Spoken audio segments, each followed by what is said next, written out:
Turabashuhuje. Tugiye kubagezaho amakuru y'ibyavuye mu nama muri komite nyobozi ya ADEPR ku itariki 19 z'ukwa gatatu 2026. Komite nyobozi rero yarateranye kuri iyo tariki, hanyuma ishyira mu nshingano abayobozi b'amaparuwasi bashya. Muri abo bayobozi by'umwihariko harimo abagore 4. Ni ubwa mbere mu mateka y'itorero rya ADEPR, nyuma y'aho basengeye abashumba b'abagore mu mpera z'umwaka ushize. Abagore bongeye nanone gushyirwa mu nshingano noneho zo kuyobora amaparuwasi, akaba ari ubwa mbere icyo gikorwa kibaye. Umugore wa mbere wahawe paruwasi yitwa Ufitinema Chantal, azayobora paruwasi ya Rulindo, aho ni mu Rurembo rw'Amajyaruguru.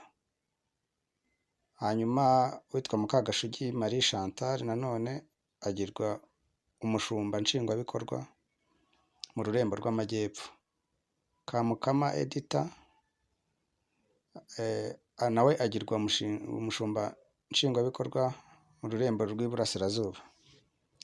Rugerindinda Lisa we yahawe inshingano zo kuyobora paruwasi ya Bugesera. Mbibutse ko mu mavugurura ya ADEPR yabaye, paruwasi zavuye ku 146 zigera kuri paruwasi 30, ari nazo zahawe abashumba bashya, harimo n'abo bagore bashyizwe mu nshingano. Ariko paruwasi ya Nyabihu, aho ni mu Burengerazuba, paruwasi ya Ngoma mu Burasirazuba zo ntizirahabwa abayobozi, ndetse n'Ururembo rw'Umujyi wa Kigali n'umushumba nshingwabikorwa warwo bo ntago bahawe abashumba bazabayobora. Dutegereje gahunda izashyirwaho mu minsi iri imbere, nayo tukayi